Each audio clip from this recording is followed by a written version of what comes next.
Muy buenos días, qué gusto recibirles con las primeras noticias de TV Ciudad en una jornada de viernes que se presenta con 15 grados de temperatura a esta hora. Saludo cordial a quienes nos siguen por Uniradio, la radio de la Universidad de la República, 107.7 de FM, por señal abierta, 6.1 por YouTube y por tvciudad.ui.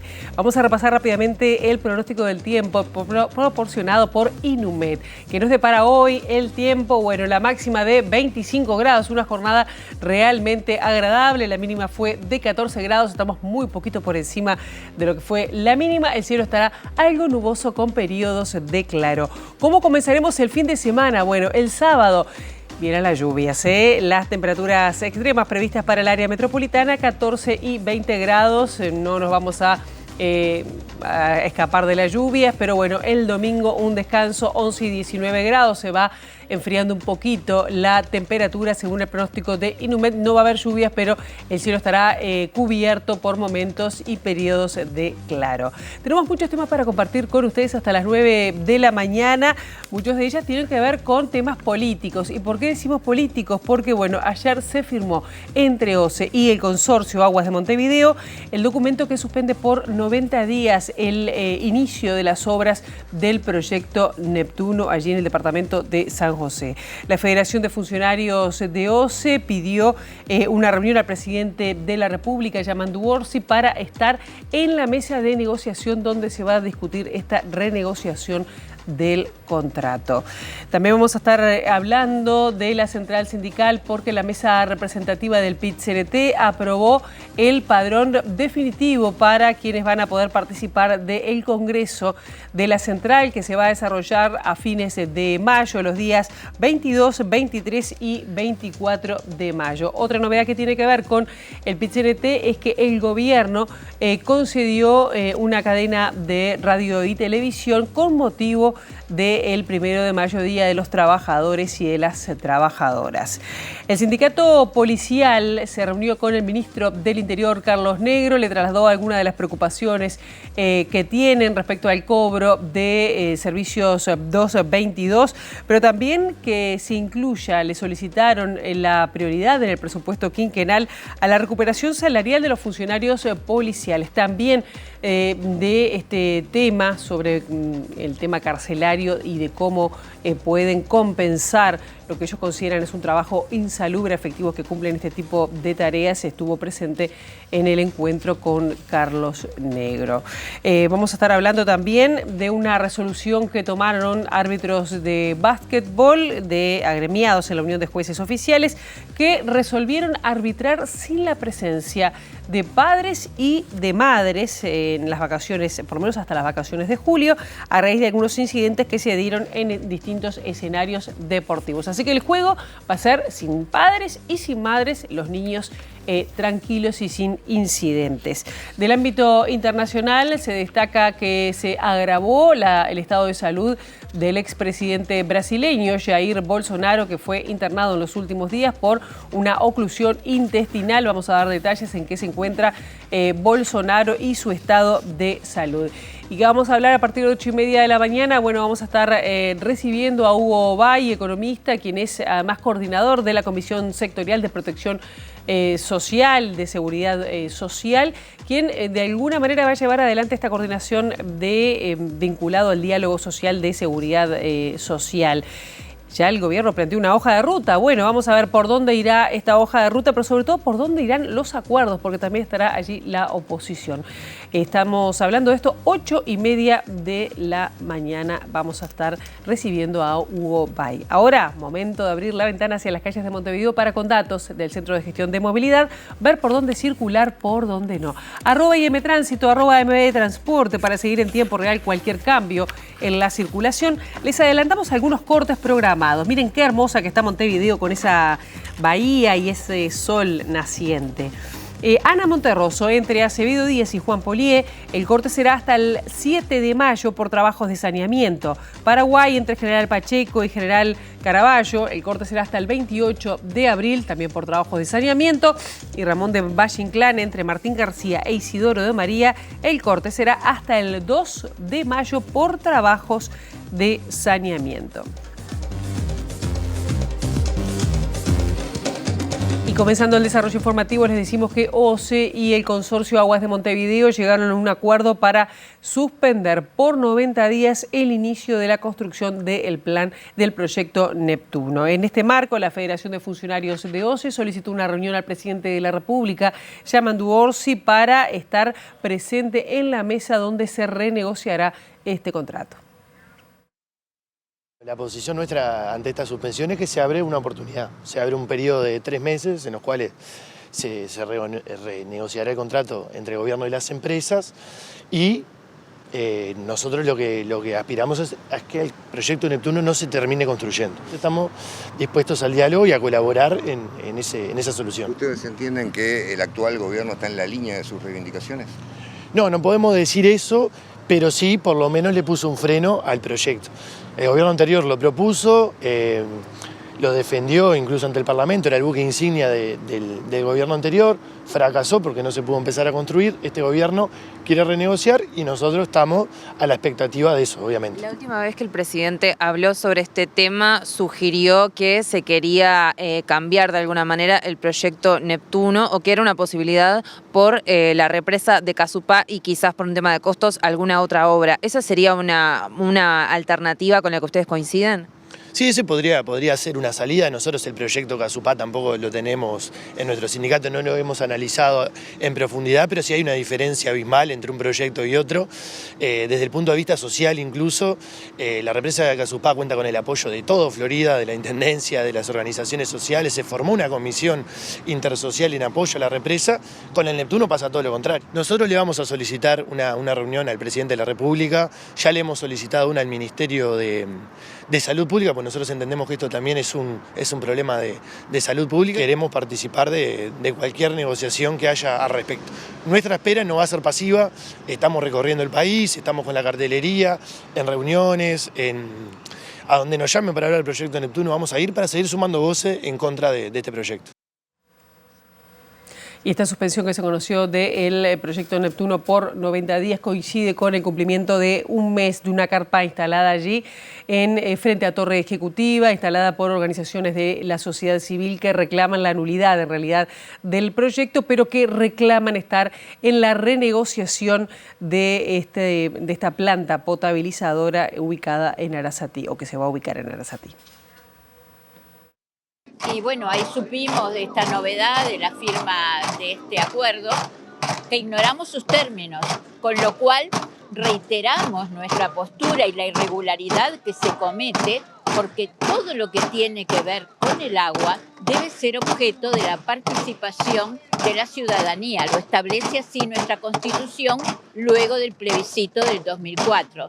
Este contrato, que hoy es público, hasta el momento de su publicidad, cuando lo firmó el anterior presidente, fue de una negociación totalmente secreta y al margen de la participación del pueblo.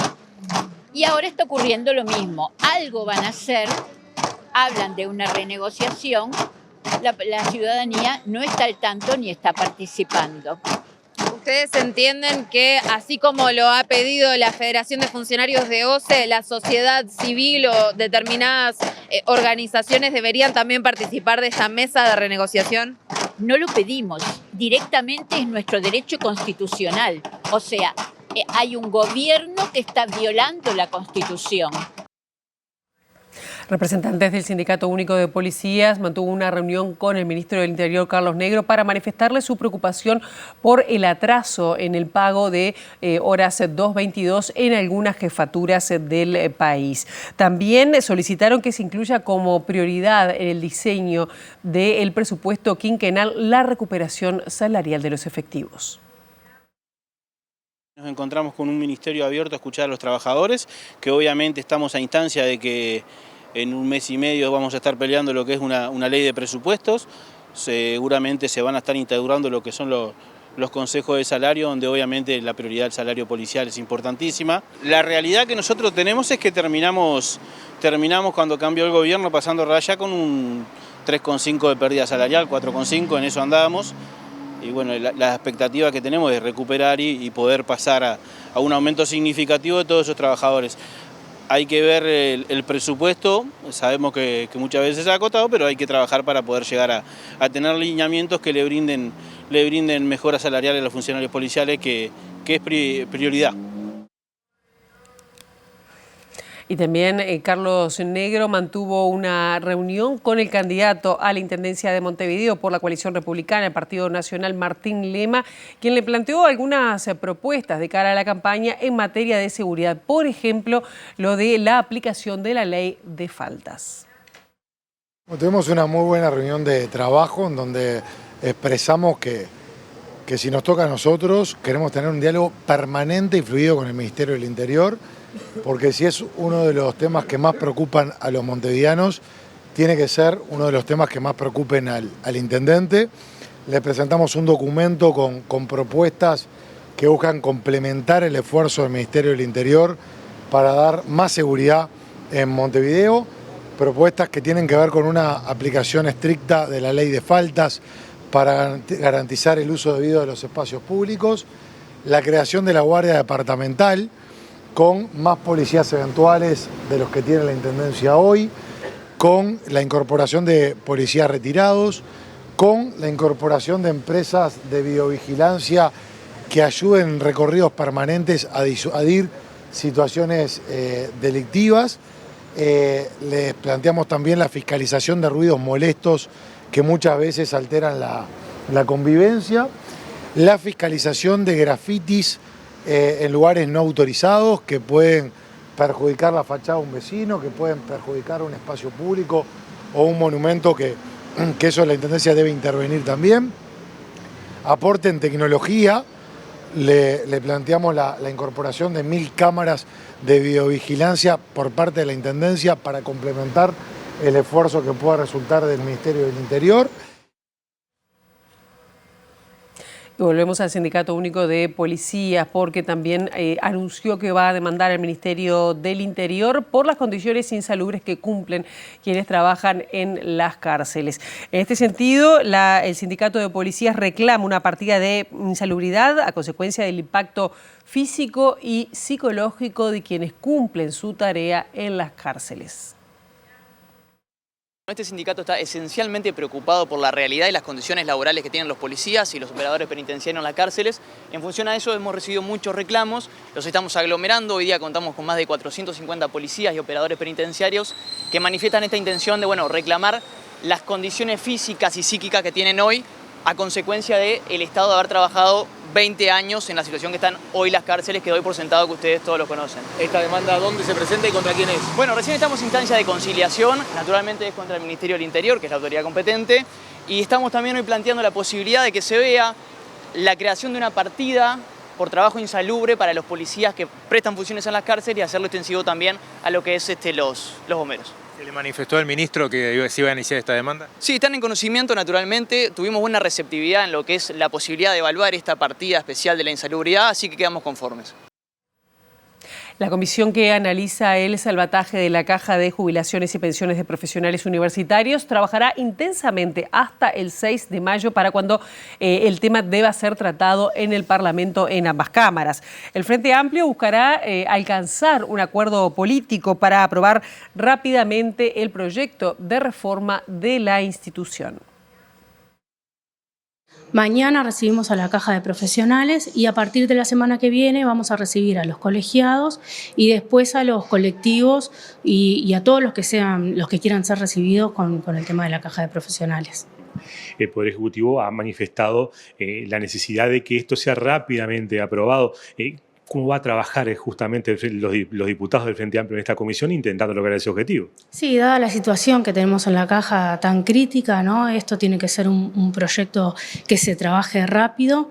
Entonces vamos a tener un régimen intenso de trabajo, nos vamos a reunir, la comisión se va a reunir todos los días, de lunes a viernes, las horas que hagan falta, para poder generar un diálogo con todos los colectivos que están involucrados en la Caja de Profesionales y empezar a ir avanzando lo más que se pueda y llegar a un acuerdo y a un proyecto para presentar en la sesión de la Cámara de Diputados. Así que está previsto que de aquí, por lo pronto, hasta el 6 de mayo vamos a estar todos los días, de lunes a viernes, trabajando a partir de las 10 de la mañana en la comisión.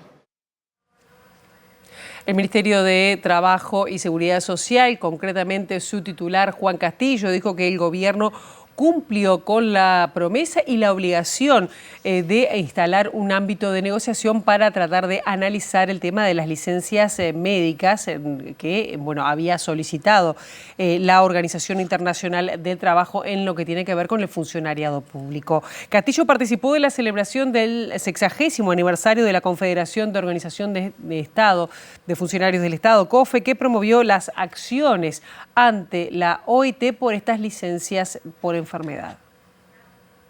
El gobierno anterior no le dio el tiempo para convocar a ese ámbito antes de irse y nosotros lo instalamos en la semana previa a turismo. O sea, el ámbito está instalado, el reconocimiento de parte nuestra del gobierno a las recomendaciones de la OIT también.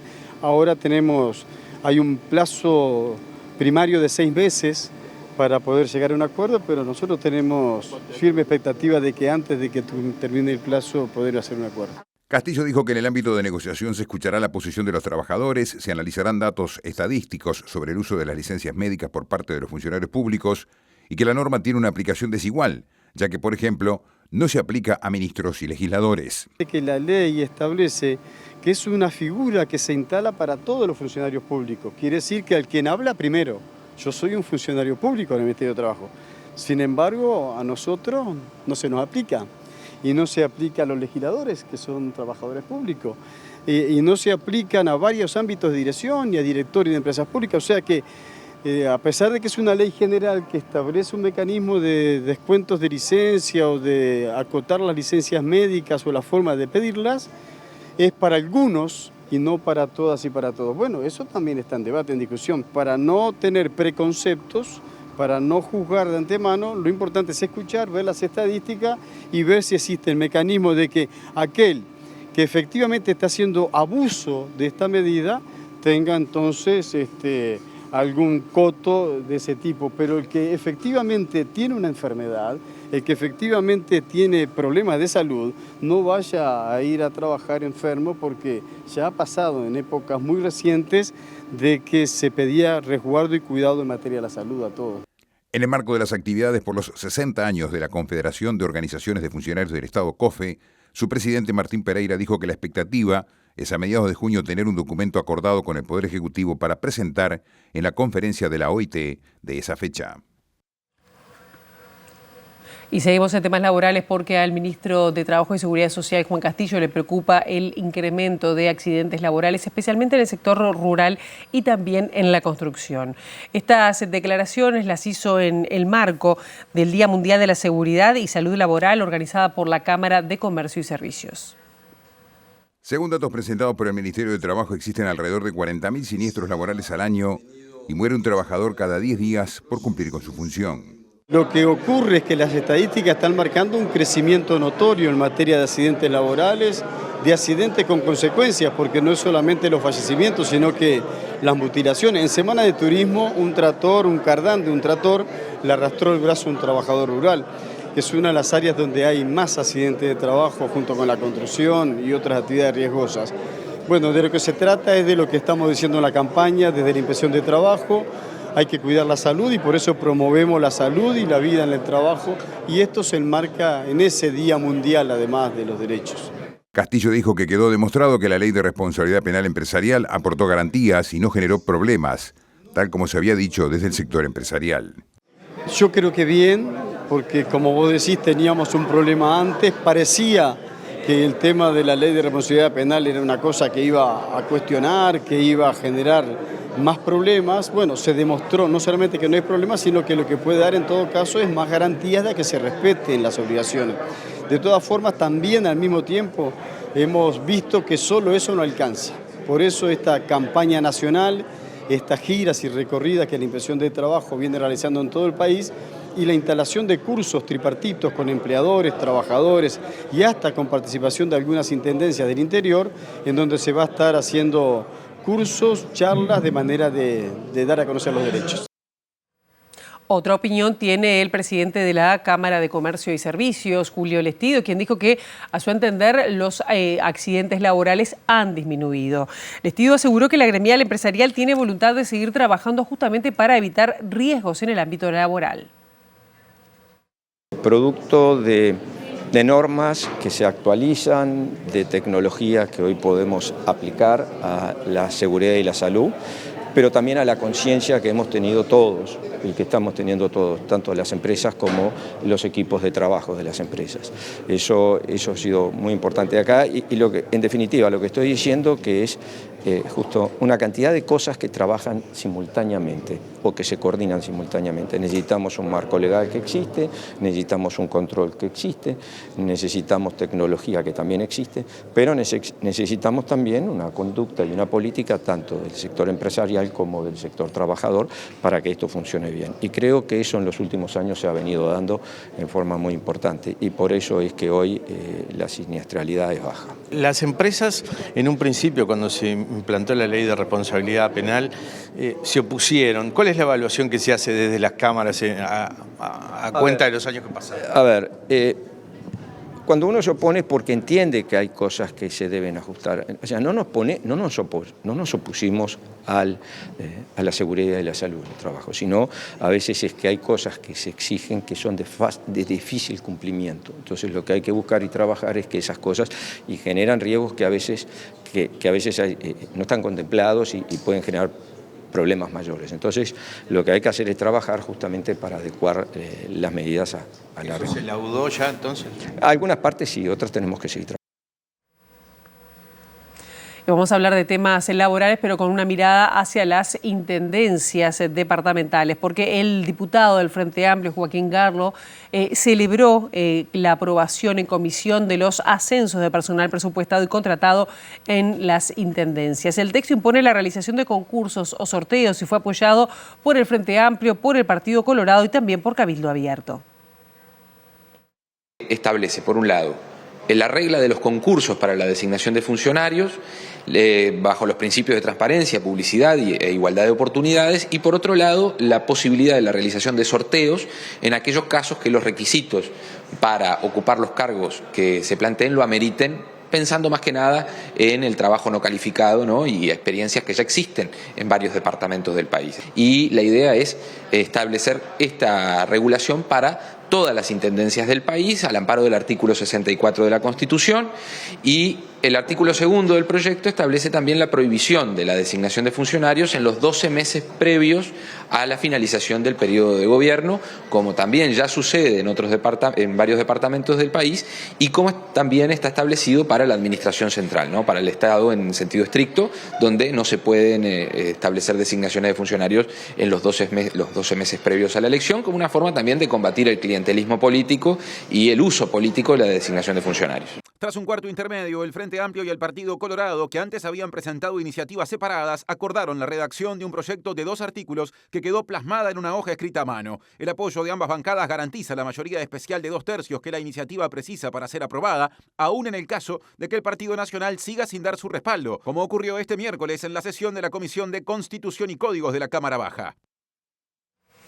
Los candidatos en la Intendencia de Montevideo por la coalición republicana, Virginia Cáceres y Roque García, volvieron a insistir en sus críticas a la Intendencia de Montevideo y llamaron a transparentar la gestión. Según García, se debe fomentar la meritocracia y en el caso de Cáceres destacó que el proyecto de ingreso por concurso o sorteo a las intendencias toma el espíritu del presentado por el ex senador colorado Adrián Peña.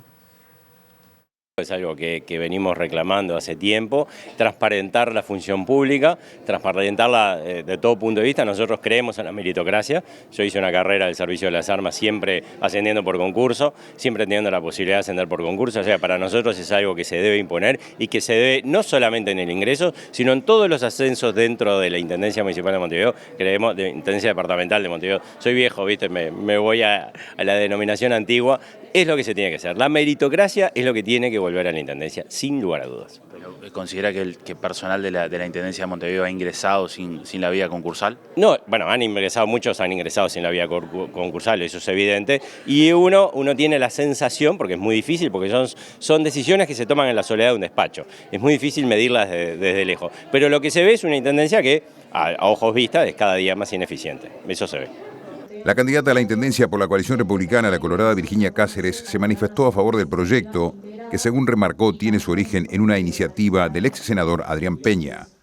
Cáceres fue crítica con la gestión de la Intendencia de Montevideo. A mí las pocas cosas que me he enterado me preocupan. Yo lo vengo diciendo después que me reuní con el gremio de casinos municipales. Hay una situación allí en casinos que es realmente preocupante, con un contrato que fue una contratación directa ya hace más de 13 años y que a partir del vencimiento de esa contratación directa, que ya empezó mal, digamos, porque no empezó con un llamado concurso, la Intendencia viene prorrogando año a año 3 contratos a la misma empresa, con observaciones todos los años del Tribunal de Cuentas, haciendo caso omiso de esas observaciones. Y eso me parece que también habla muy mal de la transparencia en la gestión pública, porque son recursos de todos los montevideanos y el organismo máximo de contralor, como es el Tribunal de Cuentas, viene ejerciendo su rol, manifestando que esta situación no puede seguir continuando y de todos modos, hace más de 10 años que la misma empresa tiene 3 contratos con casinos municipales. Y lo hemos dicho, el sindicato lo ha dicho, y nada sucede y no escuchamos a nadie dar explicaciones sobre eso. Bueno, eso también hace a la transparencia y a la credibilidad de la función pública. Por su parte, Verónica Piñeiro y Salvador Esqueloto señalaron que en la Intendencia de Montevideo hace décadas el ingreso se hace por concurso. La mejor, más vale tarde que nunca.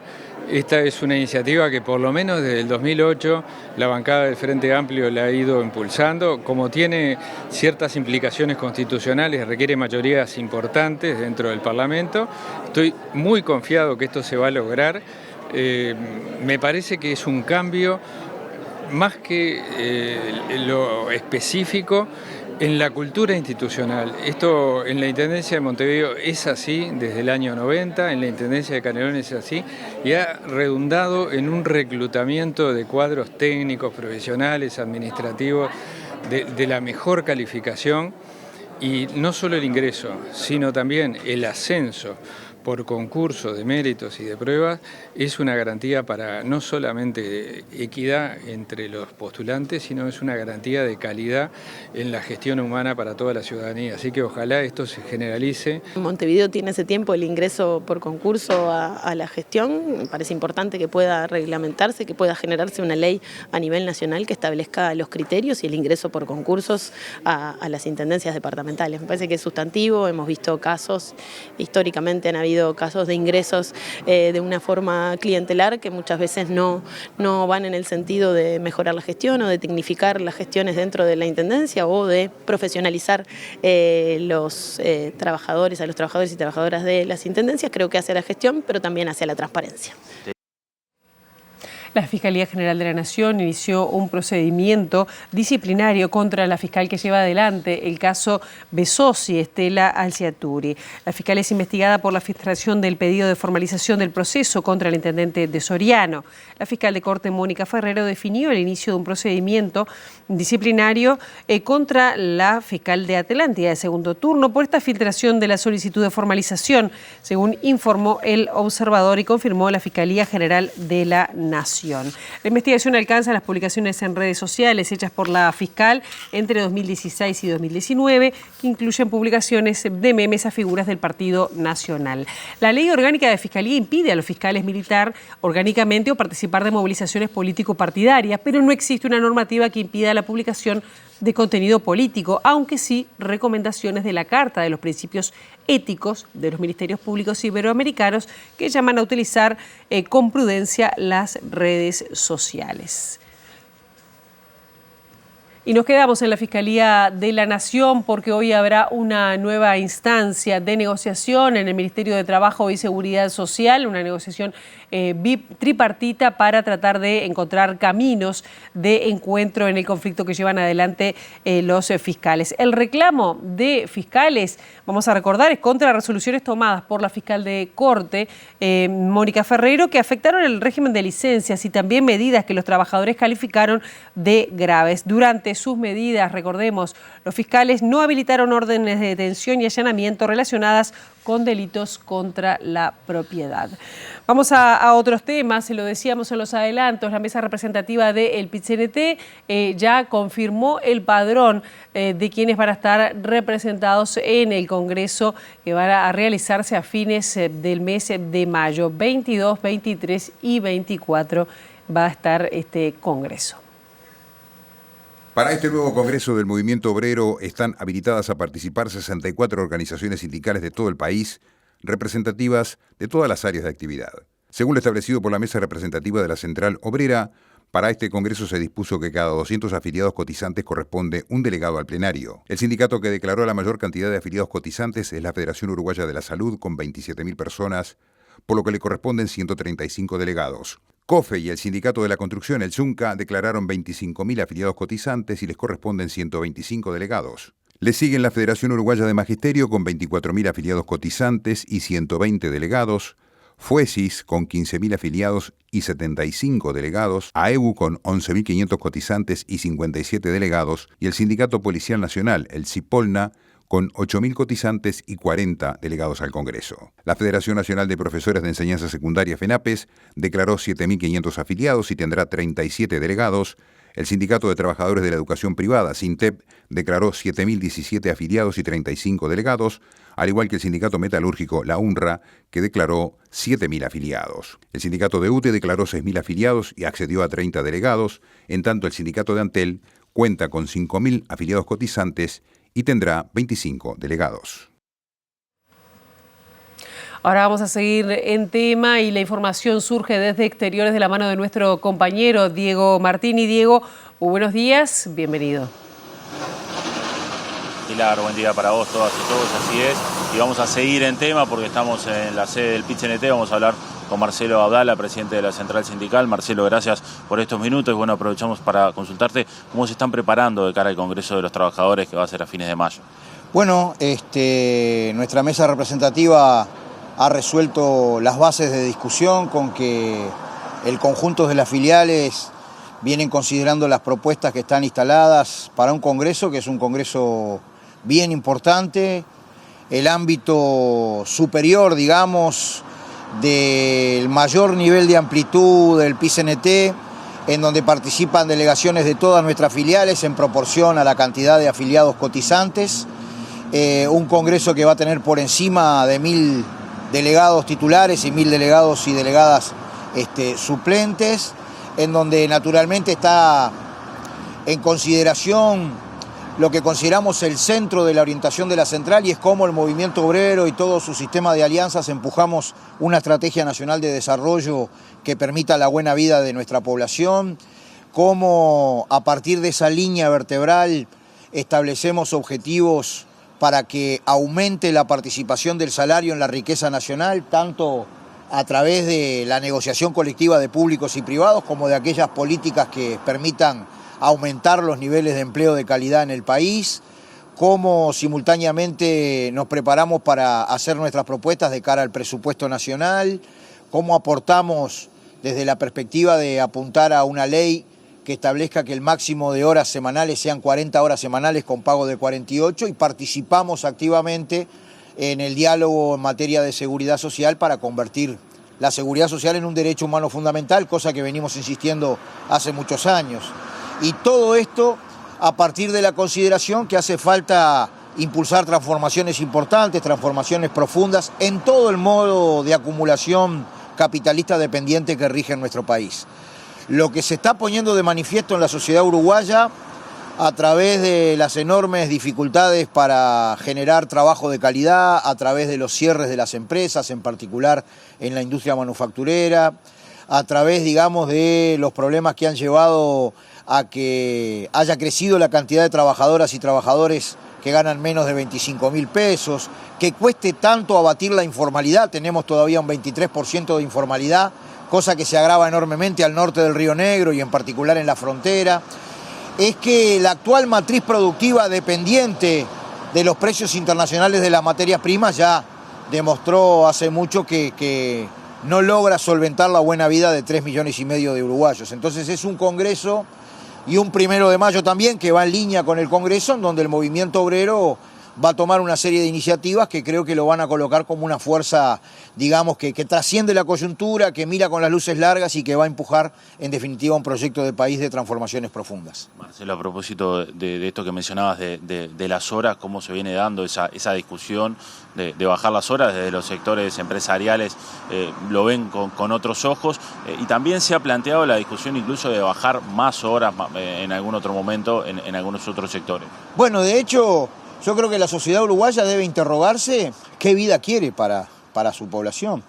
La ley que limita el tiempo de trabajo en la semana a 48 horas semanales y la jornada de trabajo diaria a 8 horas es una ley que data de 1915, al influjo de don José Valle y Ordóñez.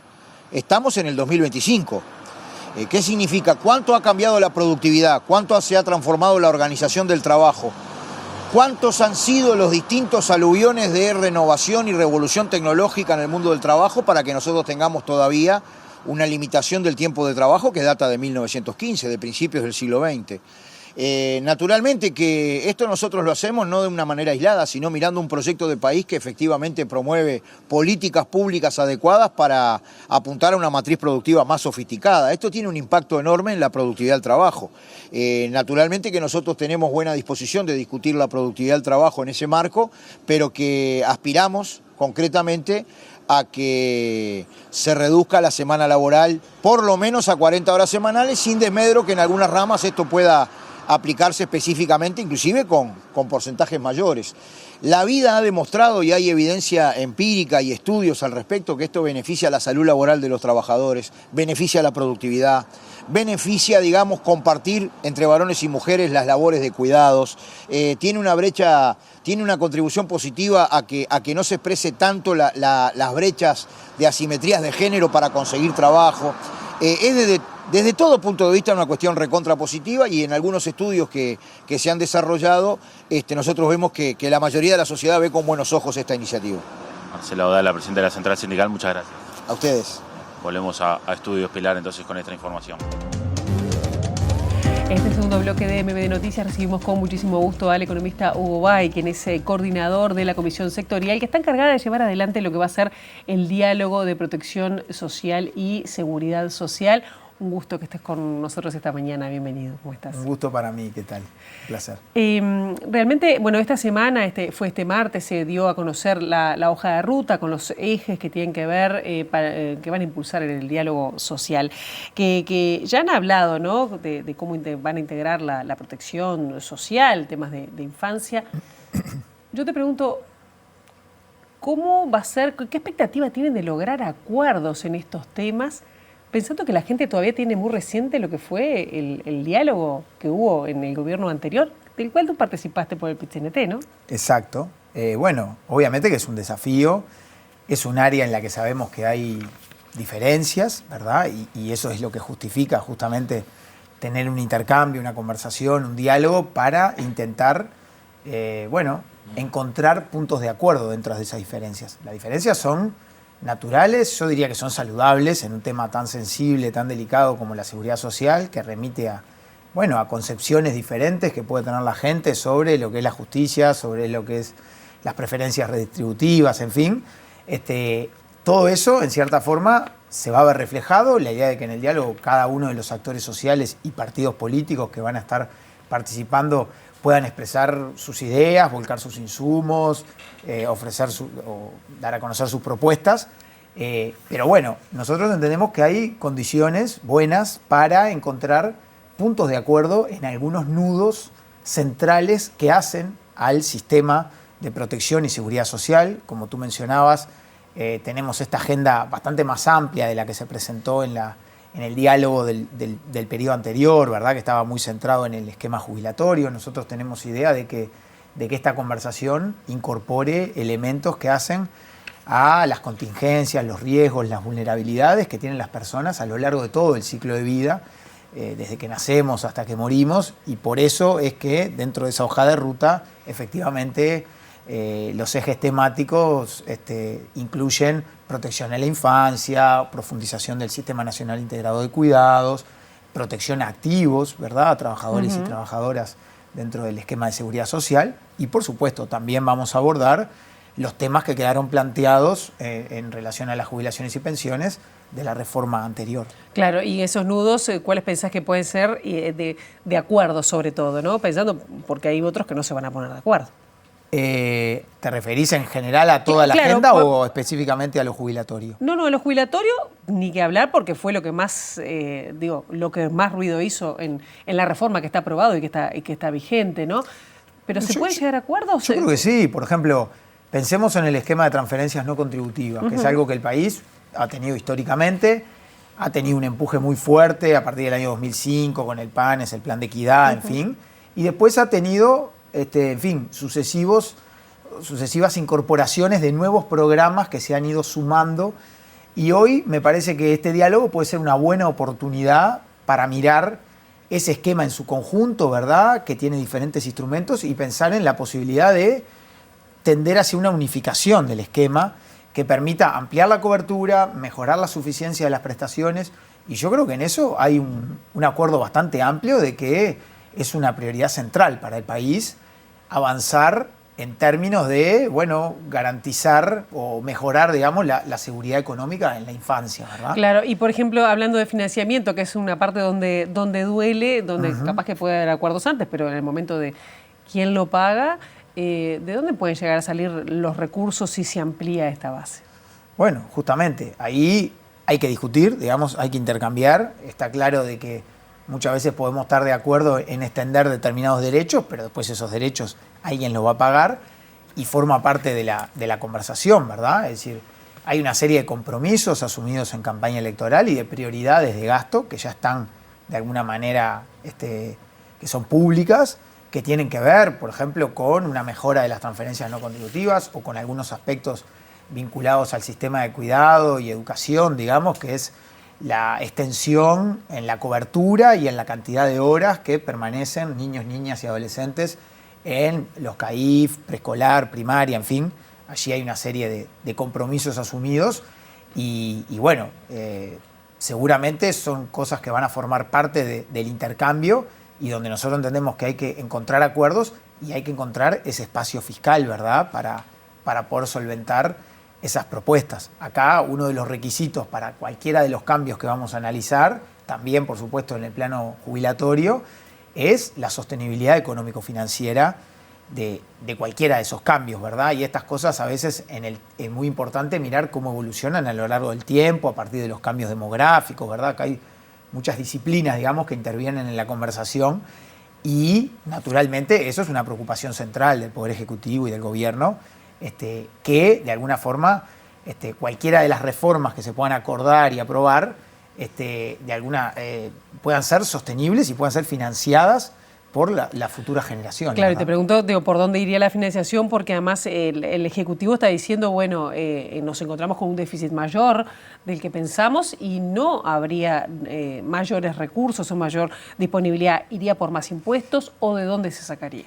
Yo creo que hay que manejar todos los escenarios en el sentido de que, por un lado, es decir, con el presupuesto actual hay posibilidades de reasignaciones y de redistribuciones que permitan, es decir, poner la prioridad, por ejemplo, en primera infancia y cuidados, que ha sido un elemento central de la campaña electoral y yo creo que reúne un acuerdo amplio. Entonces, me parece que hay buenas condiciones para eso. Pero después también está la agenda de crecimiento económico y las posibilidades que nos pueda brindar el crecimiento económico y el mayor espacio fiscal que se pueda conseguir de ahí para justamente ir volcando en estas prioridades sociales, ¿no? Es decir, ha sido uno de los tres. Si uno piensa en los tres ejes centrales que se ha venido mencionando, hablan de crecimiento económico, hablan de la prioridad en seguridad, que es todo un tema que sabemos que requiere mayor inversión, entre otras cosas, para resolver problemas que están planteados, pero también hay un eje central que pasa por mejorar las condiciones de protección y seguridad social de la población, o el esquema de protección y seguridad social, y entonces nosotros creemos que vamos a contar con esos recursos por esas dos vías. En materia de impuestos, allí hay algunos compromisos que el Poder Ejecutivo va a cumplir en términos de compromisos que se hicieron en la campaña electoral, ¿verdad? El tema de infancia creo que quizás es uno de los que mejor posicionado está dentro de los ejes que planteó, la hoja de ruta que planteó el Estado, aunque el programa de plataforma de infancias dice bueno, que hay que declarar emergencia nacional con respecto a este tema. El otro tema que preocupa tiene que ver con la edad jubilatoria, que si bien no es central, para mucha gente que está trabajando sí es importante. ¿Cómo se va a abordar ese tema y cómo se va a abordar el tema de quienes ya han aportado muchos años a la SAFAP? ¿Le van a hincar el diente? Ahí, ¿qué cambios se pueden esperar? Sí, hoy no es el momento, digamos, estamos en la etapa de un lanzamiento de un diálogo y más que nada la intención del Poder Ejecutivo es escuchar, ¿verdad? Fundamentalmente. No es la etapa donde volquemos nuestras propuestas o nuestras ideas. Entre otras cosas porque pensamos que a partir del diálogo esas ideas se van a enriquecer desde nuestro punto de vista, ¿verdad? Es decir, los actores sociales y partidos políticos van a enriquecer nuestra visión sobre estos temas y probablemente nosotros podamos enriquecer la de los demás. Ahora, lo que sí hay son algunas preocupaciones, son sensibilidades, digamos, que van a estar reflejadas en la conversación. Una de ellas tiene que ver con la edad mínima de retiro, ¿verdad? Donde allí hay una visión crítica de lo que fue el aumento de la edad de retiro al barrer, que se plasmó en la ley 20.130 de la reforma jubilatoria en el periodo anterior. Y lo que nosotros pretendemos es que, si bien el cambio demográfico exige que como sociedad, de alguna manera y de forma gradual, nos vayamos retirando algo más tarde, podamos contemplar las desigualdades que existen en cómo llegan las personas a la edad de retiro, ¿verdad? Lo que es su trayectoria laboral, lo que es el desgaste físico, lo que es la probabilidad de tener empleo a determinadas edades y también los diferenciales en la expectativa de vida, que sabemos que no se distribuyen de la misma manera por nivel socioeconómico, ¿verdad? Ese aumento de la longevidad que en cierta forma justifica que gradualmente nos vayamos retirando más tarde, bueno, tenemos que lograr no tratar, digamos, igual situaciones que notoriamente son desiguales. Entonces ahí vamos a poner parte de la preocupación y pretendemos que justamente del intercambio surjan instrumentos o medidas de política que permitan contemplar esa desigualdad y lograr que al tiempo que en conjunto nos retiremos más tarde, podamos contemplar la situación de aquellos sectores que no están en condiciones de trabajar mucho más allá de los 60 años. Claro, ¿y cuáles son esos sectores, por ejemplo, Hugo? Yo creo que en general, es decir, hay muchos. Pretendemos hacer estudios que en cierta forma aborden con mayor profundidad, pero en última instancia son los mismos sectores que tienen trayectorias laborales más embromadas, mayores niveles de informalidad a lo largo de esas trayectorias, salarios más sumergidos. En general está vinculado con el nivel de ingreso que tiene la persona a lo largo de su trayectoria laboral.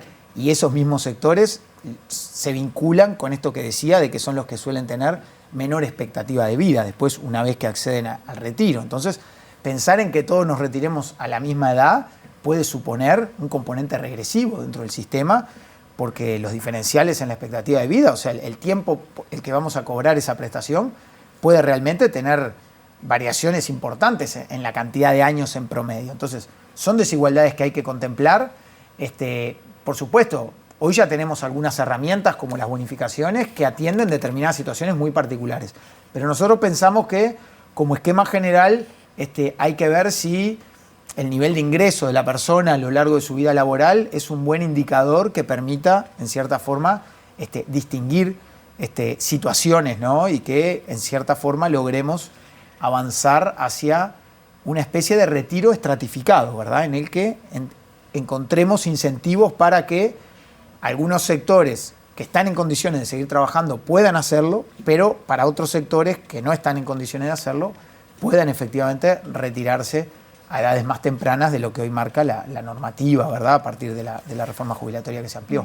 Y por supuesto, sí, marcabas tú el tema del pilar de capitalización individual. Es otro tema que va a estar en la conversación. Nosotros entendemos que hay oportunidades de mejora para incorporar en ese componente del sistema. Cortito, que irían por dónde, por ejemplo. No, bueno, no es el momento de avanzar en las propuestas, pero en las ideas. El gobierno tiene una... Por supuesto, el gobierno va a ser mano y tiene ideas además. Tiene ideas bastante claras en relación a esto. Como te decía, Si nosotros hoy dijéramos lo que vamos a hacer, en cierta forma no convocaríamos un diálogo y estaríamos mandando un proyecto de ley para una reforma que se discuta en el Parlamento. No es ese el camino hoy es escuchar, enriquecer nuestra visión con los insumos que surjan del diálogo, pero lo que sí podemos garantizar es que apostamos a que se puedan incorporar cambios en el pilar de capitalización individual que impliquen menores costos, donde el centro va a estar en el bienestar de las personas. Y a través de esos menores costos eso va a impactar en una mayor jubilación, digamos, por ese pilar, siempre pensando en cada uno de estos cambios vinculados a la de retiro, vinculados al pilar de capitalización, sobre la base de la sustentabilidad económica, ¿verdad? Acá nada puede obviar ese componente que naturalmente tiene que estar como un elemento central en todo el intercambio. Hugo Bay, muchísimas gracias. Bueno, muchas gracias por el momento. Un gusto y nos volveremos a ver seguramente. Bien, y nosotros ahora terminamos con esta primera edición. Ustedes quedan en compañía de Ciudad Viva. La actualización informativa a las 18, a las 13, a las 18:55 y el fin de semana a las 19. Pasen ustedes muy bien, buen fin de semana.